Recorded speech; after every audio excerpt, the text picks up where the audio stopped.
Have you ever really stopped to think about how much meaning, how much of a whole world can be packed into just a single word? Well, today we're going to do exactly that. We're going to see how one concept in this really fascinating constructed language can unfold into an entire philosophical universe. This is the story of the world inside a word. So let's start with a simple question. How many ways can you say goddess? In English, it's pretty straightforward. We've got a few synonyms, sure, but the basic idea is pretty stable. But what if a language didn't just let you say goddess? What if it actually forced you to decide precisely what you mean by that word every single time you say it? Okay, so if you were in the world of Arreqqana and just wanted the quick, clean, dictionary-style answer, this is what you'd get. Lesavarra. It's the formal, it's the dignified, and it's the perfectly correct term for a sovereign, feminine, divine being. Simple enough, right? And this is a big but, Leasavarra is really just the formal greeting at the door. The moment you step inside, you find this whole architecture of meaning. It reveals how this language doesn't just describe reality, it meticulously builds it from the ground up.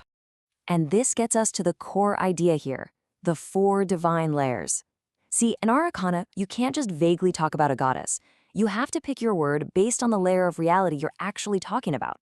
Are you talking about an idea, a being, a cosmic force, or something you're devoted to? Let's start with the first layer, the psychological.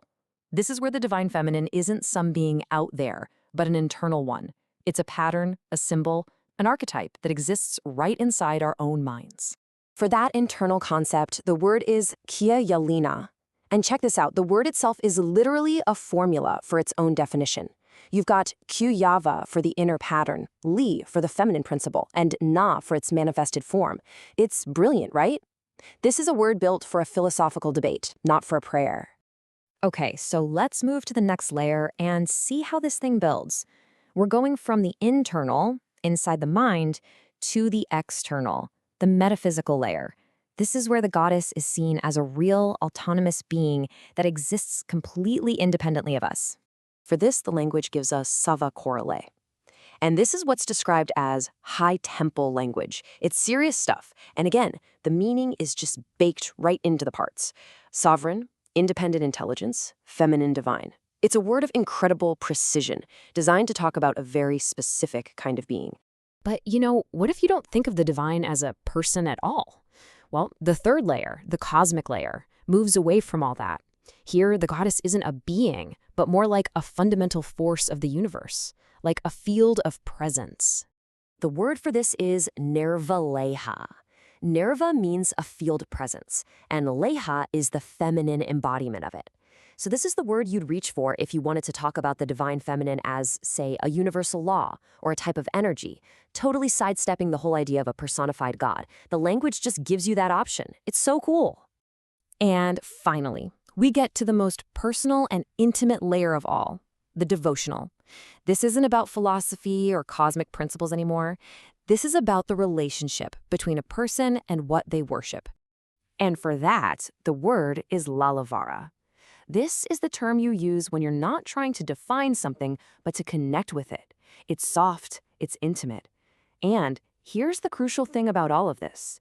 The word you choose reveals everything: your stance, your philosophy, your personal relationship to the divine. Now, as fascinating as those 4 layers are, they're actually part of an even bigger, more elegant structure. Because this language doesn't just create depth, it also creates balance. It builds what's called a divine triad. So, if we have Lesavarra for the feminine divine, it is perfectly mirrored by Leosavarron for the masculine divine. You can literally see the parallel design. Leo for he, Sava for that same sovereign intelligence, and Ron for the exalted masculine force. It's a mirror image, built with such clear intention. But what about divinity that exists beyond that male-female polarity? Well, the system accounts for that too. Lesavarrim is the word for a divine being that's beyond gender. It uses le for it or essence, and that ending, rim, points to a transcendent embodiment. This is the word you'd use for huge cosmic deities or abstract divine principles. And just look at this when you see the whole system laid out. See that elegant symmetry? The core root, sava, sovereign intelligence, it stays the same, while the bits on the front and back shift to define the being's nature.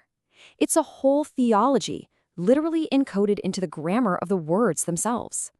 So, okay, we've deconstructed the philosophy, we've looked at the structure, but language isn't just some abstract system, right? It's meant to be spoken. It's meant to be felt. It's used for things like poetry and worship. So let's shift gears a little, from the analytical to the aesthetic. How do these super precise philosophical words actually sound when they're used in a real ceremony? How do they feel? Just listen to this first line. Leasavarra na feha Lekiavana no nador, Lekisali la nomar lea. Did you catch that? It uses Lesavarra, our starting word, and connects it to Kiavana, that inner pattern or archetype we talked about. It's this beautiful blend of the devotional and the philosophical. The goddess comes as the flame of the inner pattern. I say yes to her, I love her. And now for something with a more elevated, high-tempo feel. Lesavarra la Lesavarrim navaskar la nareva, la panatar lea nanor emissara. Notice how it explicitly names Lesavarrim, that sovereign intelligence, and places her within the nareva, the cosmic field. It's weaving multiple layers of meaning into one single act of worship. I worship her in awakened flame. Just beautiful. Wow. So we've gone from one simple question all the way to this complex theological system that's built right into the language. So what's the big takeaway here? What does all this intricate stuff really tell us about the world? Well, here's the most crucial point. The language of Arreqqana isn't just a tool for describing a reality that's already there. It's very structure, its demand for precision, its layers, its symmetries. It actively builds the reality of the people who speak it. It makes them think with absolute clarity about the nature of divinity itself. And that really leaves us with a final thought to take away from all this.